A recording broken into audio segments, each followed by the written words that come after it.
Good evening, this is Nerd, and welcome to this campaign strategy guide for Thrace in Rome Total War. We'll assess their starting location, potential expansion strategies, and their unique blend of being both barbarian and Greek. We will look at their armies and battlefield tactics in a separate guide, which will come out the Friday after this video.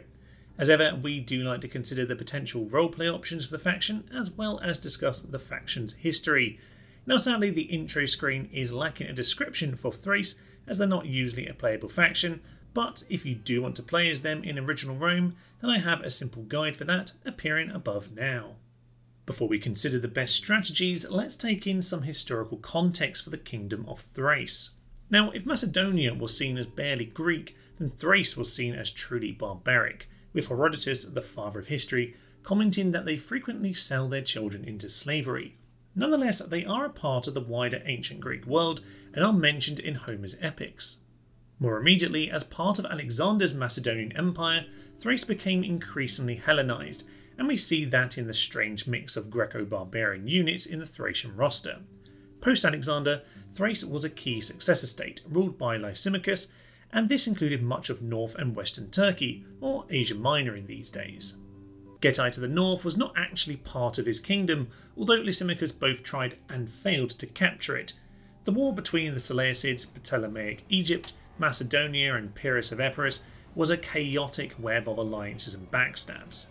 In the end, Asia Minor revolted in response to the shady execution of his firstborn son, and he promptly died soon after at the Battle of Carpodium to the Seleucids in 281 BC. Celtics attacked Thrace soon after, and this Celtic expansion is why you can see the seemingly random Celtic Ankara in Anatolia.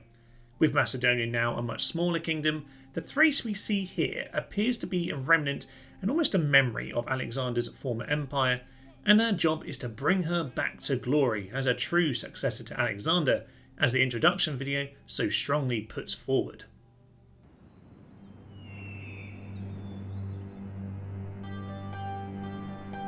The Greeks could rule the world. Alexander did. He took a Greek army to the far Indus. There was nothing left to conquer. The world was his. But Alexander is dead. His empire is gone. And so we live in evil days.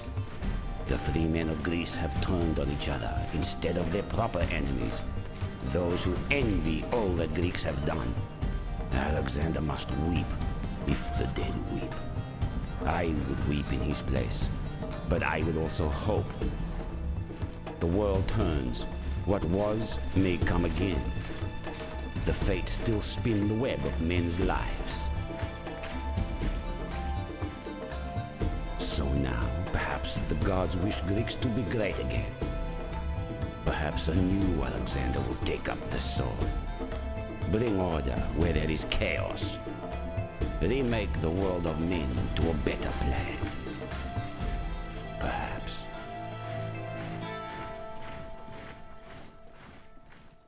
Here we are with the Thracian territory then on the west coast of the Black Sea, and it's a land of opportunity and a land of many potential problems because we are basically in the very centre here. And that does mean our proximity to other factions is a little bit closer than you might like. So you want to bear that in mind. You are potentially going to create lots of problems if you expand into the wrong direction. So it makes sense to have a key and kind of defined strategy before you begin. Now, I kind of think this is what makes Thrace a really interesting faction. We can go so many different directions and it makes our campaign feel very different. I feel it's quite a replayable campaign really. But what I will do to start with is really focus on turn 1, because I think the key early strategy has to be to go and grab Byzantium. It's your only rebel bordered settlement, unless you kind of think of Chersonesos over here, but it's really the key one you want to be grabbing straight away.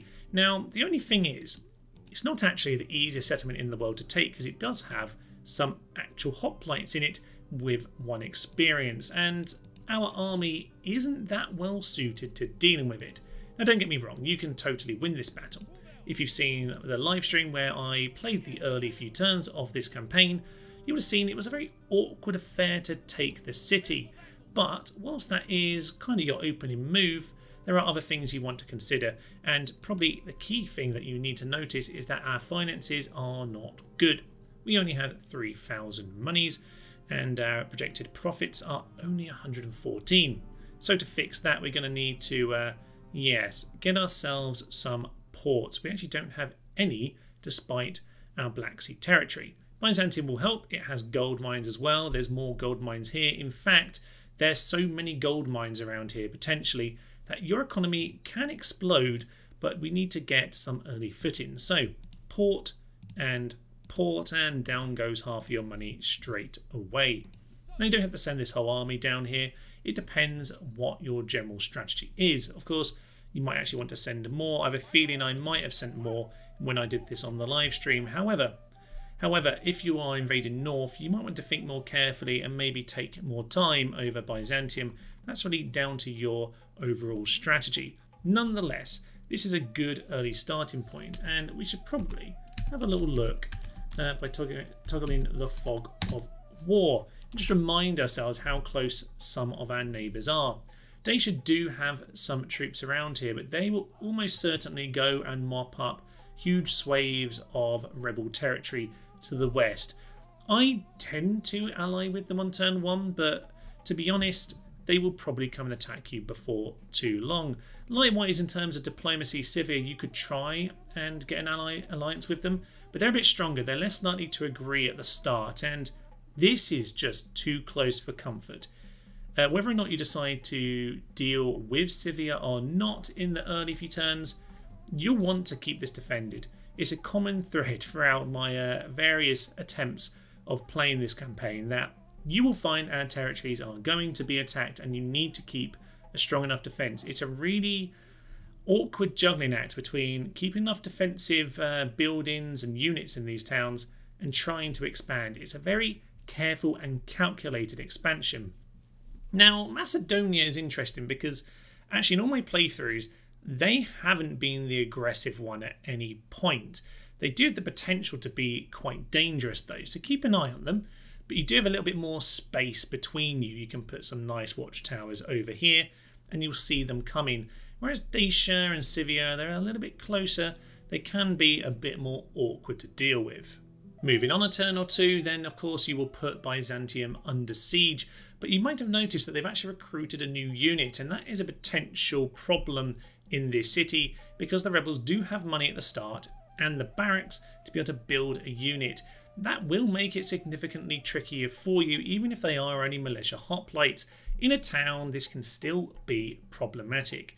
Now, if you want to auto-resolve, the spy will make a big difference for you. But if you're playing on very hard, you'll often find that you'll lose this battle with an auto-resolve. In fact, even if you won, you're going to take way too many losses. This is a battle you're going to need to do quite carefully and keep a close eye on whether they recruit an extra unit.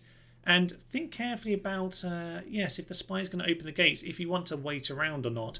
Really, your economy isn't good enough to wait around. I would say you want to be in here turn 2 or 3 at the latest. You need this early doors to get your faction going. So take this very seriously. This is a surprisingly awkward opening affair. In this alternative universe, where we take the city a little bit more handily, then we would simply occupy it and immediately get going with the port. Now, this is what you really need to do on turn 3 to get your empire ready to go in whichever direction you want to. But which direction will that be? Well, I'm going to look at the 3 different options here, really. Dacia, Scythia, and down to Greece. And we'll have a little think about which of them is going to make the most sense. Starting off with Dacia then, and you'll see 5 years into this, we've already taken their opening 2 cities. Pearlisium is actually surprisingly good with its gold mines. It's actually got some decent recruitment, and actually it's not terrible over here to the west either. But yes, a significant issue will be that you most likely won't be taking out Dacia on the early turns because they will send their armies west in most circumstances. Unless you manage to somehow just snipe off the faction, you'll probably find this war gets more prolonged than you want it to. Now, whilst taking out a faction early doors is actually a really big positive, there is the issue that if you don't manage to do it, you're going to get stuck in a protracted war, and many of these territories are just not going to be worth it. it likely brings you into conflict with the Germans as well. And meanwhile, when you're getting on with this, are you still doing what you need to protect yourself from Scythia? Because I suspect they're likely to come and attack you before too long. I do think there are bonuses to the Dacia expansion. If you can snipe them off in a few turns, then it is perfectly reasonable. It's a nice little extra base territory. There's a good river border along much of it, which is nice to see. And I can see the benefits, but only if you manage to take out the whole faction with these two settlements. I don't think it's worth any further expansion. Coming down here brings you into the Romans, which I think becomes problematic. And okay, whilst I haven't found Macedonia to be particularly aggressive towards Thrace, there's always that risk of Scythia and Macedonia, who both start with more settlements than you. There's a good chance of them stabbing you in the back if you're throwing everything at killing Dacia at the very start. I will say though that in terms of armies, you're quite well set up against them, and they are quite easy to deal with compared to the other two armies.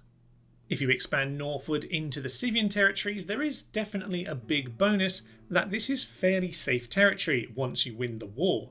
Once you've won the war, you've got yourselves a big expanse of northern territories where you're kind of unlikely to be attacked by too many of your neighbours.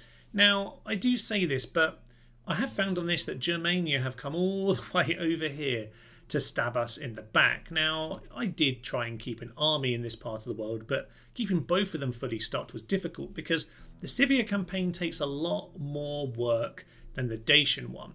This is a hard army to take on. All the horse archers are very awkward, and these militia cav, swarms of those can do the job, but by this point of the campaign, I'm really just hoping that there's not a lot left in their last city. It's a hard, long slog, and it might well be worth it in the medium term in terms of a solid, fairly safe basis of an empire. But it's a really hard war to win without really just giving up all of your kind of core territories back here. And now going to get stuck in an annoying war with Germany, and Dacia are sniffing around as well. I think this is an interesting campaign, an interesting alternative way to play Thrace. I do think it could be a lot of fun, but I don't think it's really the optimal strategy. And I think a bit like with Dacia really, the big problem here is that you're still not fixing the economy. Your economy is not great here. And where is the economy great? Down in the Aegean Sea. So the third, and I think best strategy in terms of optimal gameplay really, is to head south towards Greece. As you move south into the Aegean then, what are your options for your opening move? Well, I suppose Macedonia are right next to us to the west, and are they going to be a sensible target? Well, if you can take Thessalonica, that's an amazing move, but I don't think it's a very likely one because Macedonia have 4 settlements at the start. They will spam out units, and they have several units of the Macedonian Lancers who are absolutely brutal at this early stage. And really, we don't have the infrastructure to be able to get ourselves any of our good infantry units. Militia hoplites is pretty much all you'll be able to get, and I don't think you'll have enough to deal with Macedonia. If you can, amazing. Burning this down for lots of money or enslaving it to grow your settlements will be a big boon to your empire. It's another port in the Aegean, and it would cripple Macedonia, allowing you to pick up Bilazzora and slowly move down to the other cities.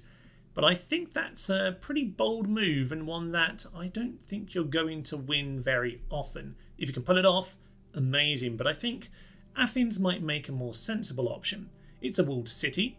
It has local mercenaries like the Thracian archers and the mercenary hoplites who can help you defend this territory and use it as a launching pad for your future invasions. Obviously, taking on rebels as well also buys you time before any war with another faction. Athens also has itself the academy to give yourselves a nice boost of retinue to your generals, which is also a boost you need to consider. But no, Athens, whilst I would definitely keep it high on my list, there's one that I put higher, and that is Rhodes. Rhodes is going to be my kind of special choice for this campaign, and it seems to be going well from what we've seen on the little live stream attempt. Rhodes is a good choice, I think, because Greece are far more separated than Macedonia.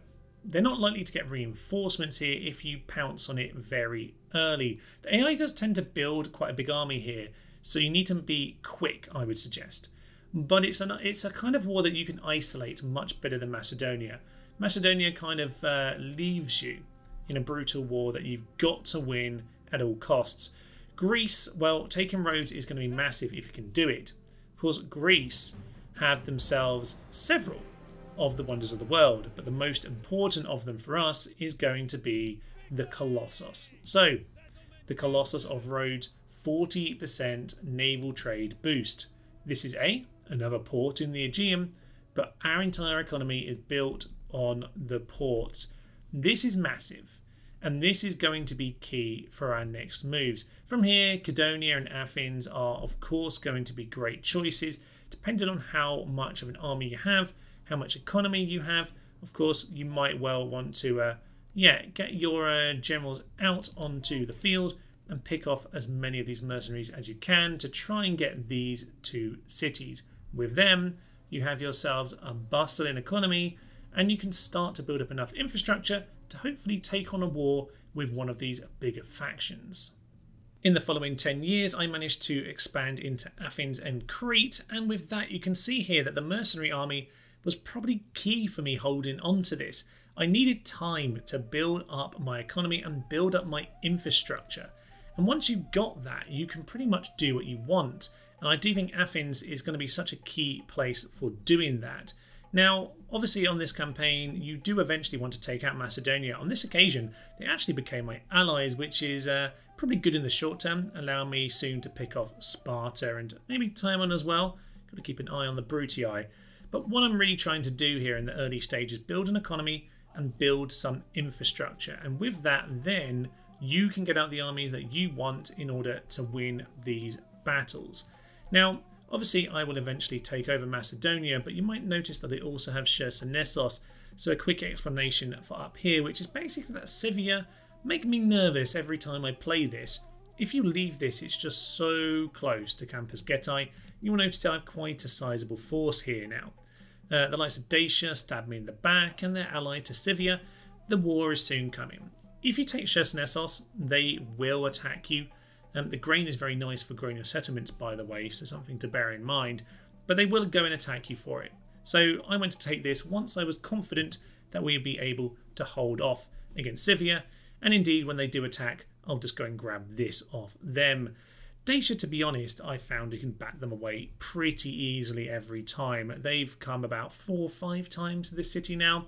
Just bat them away. And over here, you're going to start building things like your pikemen and your archers. And by 253, you should really be getting all the military infrastructure you need and a decent enough economy to hopefully go and expand your territory. And I think for Thrace, really, it's about getting a steady footing. You are a small faction at the start, and you're going to need to build yourself infrastructure and economy to then take on some of this. But once you've got Greece, the game's going to steamroller, because this place is all the money in the world, and with these factions gone, well, Rome is just there if indeed you want to go and push in that direction. But we'll look about how to take on the likes of Macedonia, Greece and the Romans in the Battlefield Tactics Guide. At the start of any campaign, it's always a good idea to take a close look at your family tree and decide what your strengths and weaknesses are and maybe where they are best suited to be. You might notice straight away though that we do have ourselves plenty of children, and some of them are going to come of age fairly soon, which is very nice indeed. We've got more family members to come, which is good to know for our future expansion. On which note, this is our general here, our faction leader. He's the guy that we are planning to send to Byzantium and eventually down to Rhodes and Crete. You can probably see a slight problem with that because he is 60 years old. You don't want to send him alone. You don't want to send him alone down there and leave your army without a general. So we probably actually want to back him up with some other lads. But before we do, let's take a quick look, because lively is a lovely trait. A few basic simple ones, and likes a drink. That runs in the family like lively, and that one isn't quite so good. But here's his son over here, who's in Tylis, so I suppose he's quite near already. You can probably come and join him on these ventures because, of course, yes, he has some children who then will come of age at some point on this future journey. They will pop up in the city where their father is. So that's probably a good idea. Maybe send them together, which which I believe is what I did on the live stream campaign. So with that, we should probably take a quick look. He is an intelligent lad and a social drinker. Currently, that's in the positive phase. Keep an eye on it. It will likely go wrong over time, especially if you leave him in a Dacian town over there where they might well have a tavern. Now, we also saw that we had ourselves some lovely retinue. Do bear in mind, with an old general like this, you might want to pick a suitable time to pass this over. I think I might have done that on the live stream somewhere around Rhodes when he got to maybe more like 63, and I started to worry we'd lose them. The comedian in particular is really nice, +1 morale on the battlefield. There is of course one more lad on this family tree, a factionaire who has very lively, a lovely trait, especially if you're going to be heading up to Scythian territory. Likes a drink, he's already at the bad stage, but he is sharp. He is intelligent as well, and that is very nice. So we have intelligent and we have sharp on our two sons here. That is a good thing for the future, particularly if you head down to Athens and continue with some nice academia down there and some positive retinue. I think you have some good leaders here to start off with. You have a few more going to come of age very soon. It's not a bad position to be in. Just make sure if you do go on an adventure down south, don't just send your faction leader by himself, or you're going to be kicking yourselves in a few years' time. Thrace only get themselves 2 options when it comes to temples, but most of the time you'll probably be simply picking this one, the awesome temple of Dionysus, for 40% boost to happiness. With this temple, you're pretty much going to be able to keep most of your conquered settlements happy, and with the Pantheon version, with 50%, an extra 10% to law, which is nice because that gets rid of corruption as well.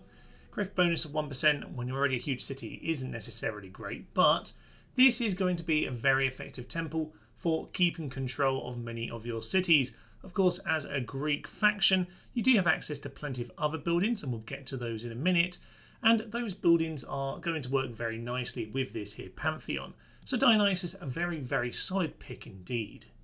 The other choice is Ares, and this is an intriguing one because you get yourselves a morale bonus to your troops, as well as a bit of happiness. At the Pantheon, it goes up to 4 morale boost and 35 happiness. Now, for most cities, 35 happiness as a huge city will probably do the job. Morale bonus of 4 is intriguing. Now, I've heard it said many times that this doesn't work, so I've tried to test it, and from what I can tell, I think it does. Now, okay, I'll show you the clip here and we'll have a quick discussion about it. Here we are with my experiment then, and I should repeat that I did this several times in slightly different circumstances. This is probably just the video that illustrates the point as clearly as it can. So this is a basic unit of Falksmen who are running on into militia hoplites, and I'll be honest, they don't last very long here at all. It's about 11 seconds when they break, and they've taken out around about 10 of those militia hoplites. They've lost half of their unit in doing so. So I'm then going to send up the second unit. This unit has +4 morale up to 12 morale. So as they run in, pretty much the same circumstance, except I suppose the militia hoplites are slightly injured with 10 men gone, although equally our Falksmen do have a friendly unit routing, so I think, you know, it's about as scientific as it's going to get. However, you'll see here as I speed it up that they are doing much better. And on this occasion, not only do you, well, obviously see everyone at the front gets themselves killed eventually, but as they keep on chopping their way through, they will actually manage to eventually win. It seems quite clear to me, as I say, from several experiments, not just this one, that the morale definitely does seem to increase. And obviously as they run into this extra unit here, they will eventually die. But I was satisfied with my experimenting to feel like, yes, the morale boost definitely does work. Whether you remain convinced or unconvinced about that, let's just for a moment imagine morale does get boosted by this temple and think about how big of a boost this is, because morale is out of 12. And for example, urban cohorts have 12 out of 12 morale. +4 is a big difference. And for the Flaxmen, for example, they start off at 8 morale. And for a faction, we'll get into this in the Battlefield Tactics Guide, but this is a faction where you are really playing on morale. You're trying to break them with sheer force and surrounding. And for the Flaxmen, going up to 12 morale is huge. In fact, it's even more important for the Phalanx Pikemen here, because these have a lot of extra men in them, and whilst they're a pretty solid long phalanx line, they actually only have 4 morale. They're very, very poor when it comes to morale. But add 4 morale on, add it up to 8, and suddenly these guys, they will be able to hold.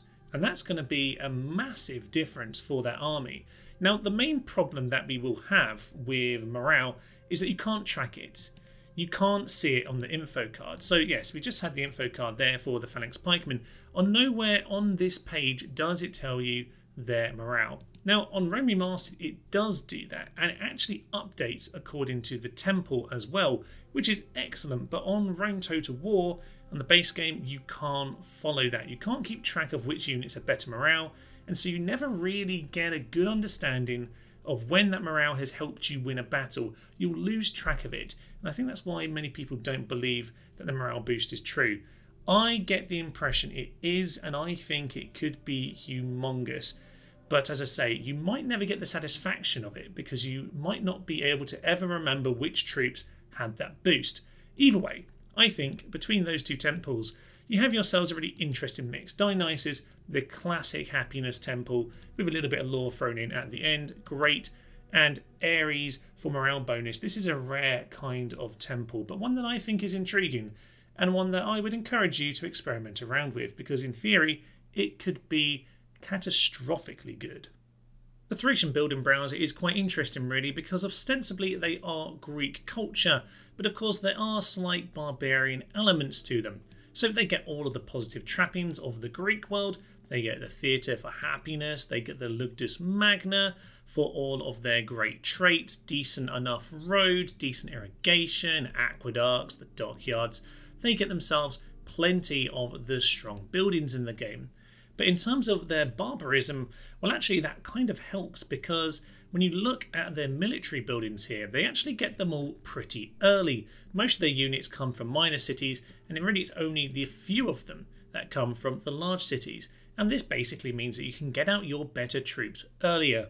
Now, when we get back to the Battlefield Tactics Guide, we will of course look at how they have quite a limited army, but on the campaign map, in some ways that's quite good. It means that you can access all of their troops pretty early on, and that's going to be an easy way for you to get out armies in the early game and try and push forward and expand your empire. As for roleplay ideas, well, one suggestion I have is to think back to the Diadochi Wars and how Lysimachus actually had control of a lot of Asia Minor as well as Thrace. And perhaps what we could do here is first of all reclaim that former glory, but also remember that he did die at the hands of the Seleucids, and of course what many of those generals of the era wanted was to reunite the Macedonian Empire of Alexander, and I think that is a very sensible suggestion for any Greek faction like the Thracians. In a slightly more ridiculous roleplay, you might well remember that Spartacus is a Thracian, so why not take a whole pile of Thracians and send them at Rome to burn the place down? And actually conveniently we've got the gates open, so let's go and complete the job that Spartacus never completed in real life, and let's head on into Rome and burn the place down. This is obviously a little bit ridiculous, but I kind of like the idea sometimes. Just taking a little snippet of history and playing with it can be a fun way of playing the game. Before we finish, we should consider the historical fate for the Thracians. Now, as with many factions in Rome Total War, much of the Thracian territory would eventually fall to Rome. They invaded in the mid-2nd century BC, and after Macedonia became a province in 146 BC, Thrace were clearly in line for subjugation and would eventually be vassalised. Thrace would leave its mark on Rome though, with the Falxman's description explaining how the Romans suffered so badly at the hands of these vicious weapons that their helmets were adapted specifically to counter it. And with the Danube here as the de facto Roman border, the Gitai portion of Thracian peoples would largely remain outside the control of Rome. It's a victory of sorts, and we'll take it. Thank you for joining me today on this campaign strategy guide for Thrace. A quick reminder that there is a Battlefield Tactics guide accompanying this video a week after this releases, so do look out for that. Do of course comment your favourite strategy, roleplay suggestion or challenge run down below for other players and viewers to enjoy. And finally, a thanks to all my channel members and patrons for supporting the increase in content on the channel. If you want to support the channel yourself, then you can follow the links in the description below. But for now though, I will leave you. I am Thomas, this is The Nerd is the Human, and this has been a campaign strategy guide for Thrace in Rome Total War. Thank you friends, and bye bye. By Jove, it is a marvellous, marvellous day. Spiffing, one would say. Any one for Pims.